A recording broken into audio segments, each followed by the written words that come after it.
High বন্ধুরা, আজকে আমরা দেখব স্কুল থেকে 8 পাস সার্টিফিকেট নেওয়ার জন্য প্রধান শিক্ষকের কাছে কিভাবে আবেদন লিখতে হয়। তো দেখুন, আমি এখানে একটা আবেদন লিখে এনেছি, এটা বাংলায় লিখেছি।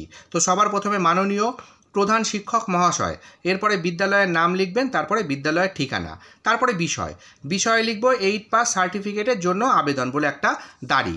এরপরে একটু নিচ থেকে মহাশয়, আপনার কাছে আমার বিনীত নিবেদন এই যে আমার পরে আবেদনকারী তার নাম এবং টাইটেল লিখবেন, এই বিদ্যালয়ের একজন প্রাক্তন ছাত্র, দাঁড়ি। বিগত 6 বছর আগে 2019 সালে আমি 8ম শ্রেণী থেকে পাস করে 9ম শ্রেণীতে উত্তীর্ণ হই, এরপরে আমি লিখেছি কিন্তু পারিবারিক সমস্যার কারণে নিয়মিতভাবে পড়াশোনা চালিয়ে যেতে পারিনি। বর্তমানে কর্মক্ষেত্রে যোগদানের জন্য আমার 8ম শ্রেণী পাশের সার্টিফিকেট খুবই প্রয়োজন। আমি এখানে আপনাদের দেখানোর জন্য একরকম কারণ লিখলাম, যদি আপনাদের অন্য কোনো কারণ থাকে সেই হিসাবে আপনারা এখানে ডিটেলটা লিখবেন। তারপরে একটু নিচে এসে, অতএব মহাশয়, আপনি যদি অনুগ্রহ করে আমাকে এই সার্টিফিকেটটি প্রদান করেন তাহলে আমি আপনার কাছে চিরকৃতজ্ঞ থাকব, দাঁড়ি। একদম সহজ বাংলা এইভাবে লিখবেন।